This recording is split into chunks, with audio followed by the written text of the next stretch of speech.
আমরা আলোচনা করব ইপিআর অর্থাৎ এক্সটেন্ডেড প্রোডিউসার রেসপন্সিবিলিটি। এই এক্সটেন্ডেড প্রোডিউসার রেসপন্সিবিলিটি কি, কেন প্রয়োজন এবং কোন কোন ইন্ডাস্ট্রিকে এই রেজিস্ট্রেশন করা ম্যান্ডেটরি। আপনি যদি একটি প্লাস্টিক প্যাকেজিং ইন্ডাস্ট্রির পরিচালনা করেন বা ব্যাটারি ম্যানুফ্যাকচারার হন, ই ওয়েস্ট রিসাইক্লিং বা টায়ার ম্যানুফ্যাকচারার, সেক্ষেত্রে এই ইপিআর রেজিস্ট্রেশন আপনার ব্যবসার জন্য একটি অত্যন্ত গুরুত্বপূর্ণ লাইসেন্স। খুব সোজাভাবে বলতে গেলে এই ইপিআর রেজিস্ট্রেশন কি, ধরুন আপনি একটি টায়ার ম্যানুফ্যাকচারিং ফ্যাক্টরি চালনা করেন। টায়ার ম্যানুফ্যাকচারিং এর পর আপনি সেই টায়ারকে বাজারে সেল করছেন। সেই টায়ার ইউজের পর যখন এনভায়রনমেন্টে ফেলে দেওয়া হচ্ছে, সেই টায়ারের তখন রিইউজ এবং রিসাইকেলের সম্পূর্ণ দায়িত্ব আপনাকেই নিতে হবে, যেহেতু ম্যানুফ্যাকচারার আপনি। এই কনসেপ্টটাকেই সেন্ট্রাল পলিউশন কন্ট্রোল বোর্ডের নিয়মে ইপিআর রেজিস্ট্রেশন বলা হয়। এই ইপিআর রেজিস্ট্রেশন মূলত যাতে এনভায়রনমেন্টকে পলিউশন ফ্রি রাখা যায় এবং প্রোডাক্টকে আরো বেশি করে রিইউজ করা যায়, রিসাইকেল করা যায়, সেই কনসেপ্ট থেকে এটাকে তৈরি করা হয়েছে।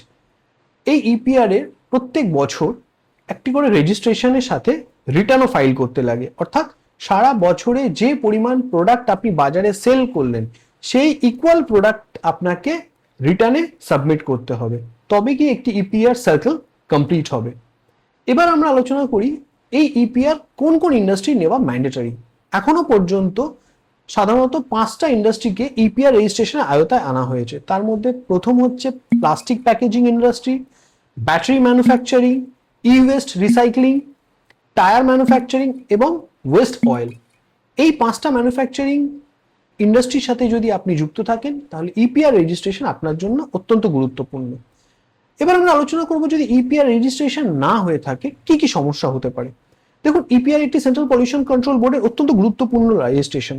এই রেজিস্ট্রেশন না থাকলে আপনি ভেন্ডার পারমিট, বড় কর্পোরেট হাউসের সাথে টাই আপে বিজনেস বা গভর্নমেন্ট নোটিশ, পেনাল্টি এবং শোকজের মতো আপনাকে প্রবলেমে ফেস করতে হতে পারে।